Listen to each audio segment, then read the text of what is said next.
you have a great business that on the outside it looks great. You're getting customers, you're making money, everything's going good. But on the inside, you're dying. You can't be with your family. You can't take vacations. You can't take a day off. You're there every day, right? It feels like a prison.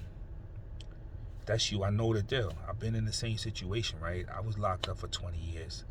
And during that time, I was in a prison. Then I came home and I started a business with my mother. And I didn't realize she was in a prison. I knew I was locked up, but she didn't know she was locked up because she had to work every day. She couldn't take no days off. She didn't get paid on.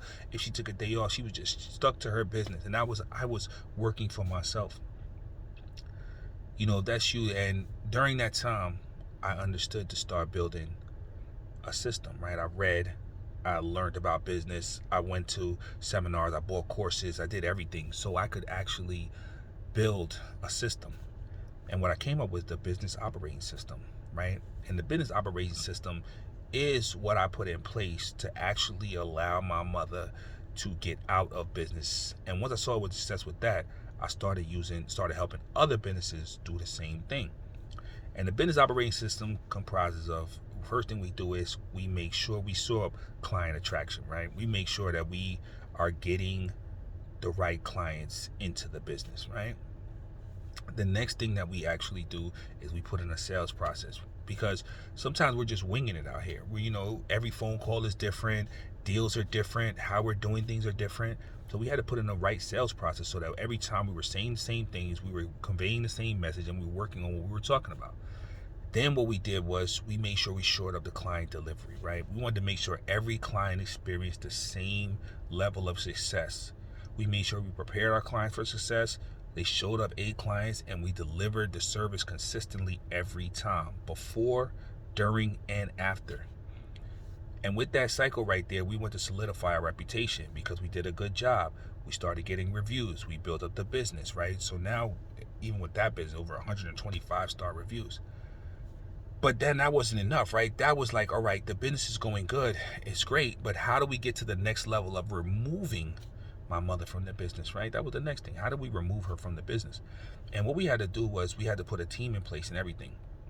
And probably the hardest part was when you have to actually train your people, right? How do you get that level of excellence? How do you make sure that you can trust your team, that they're going to go out there and this is your name on the line, right? And that was the thing that she had, she was like, this is my name on the line. So she was still working every day. She was hovering over everybody. She was micromanaging, and it was very difficult because to let go. And I understood, because she a baby. You know what I'm saying? You love this thing. And what we had to do is we had to put a training system in place, right? And it wasn't difficult. We just systemized the whole thing. We systemized the training. We had to extract all of her knowledge out of her head and make sure we put that in place where we could actually train the people to actually execute the way we did. And we worked with other businesses doing the same thing. The next thing we had to do was we had to go in and shore up the administrative office, right?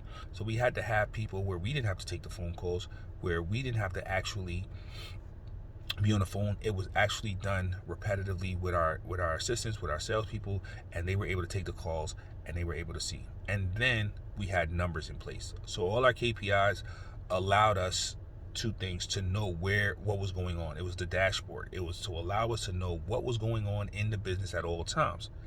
Then we had our objectives, right? And with those objectives, we used OKRs, where we had objectives and we could see where we were going, right? What we were actually going to. And these two things, having OKRs and having KPIs, allowed us to monitor the team to this day to be able to see what we want to actually execute. So now my mom, she still works in the business, but as she wants to. She enjoys cleaning. She cleans when she wants to. She cleans when she don't. And that's how we ride. So, but it's all because we were able to implement this business operating system. So that sounds like something for you, man. I'm saying, let's connect, let's talk, and let's see what we can do, all right? Y'all have a good day. Stay focused, stay blessed. Peace.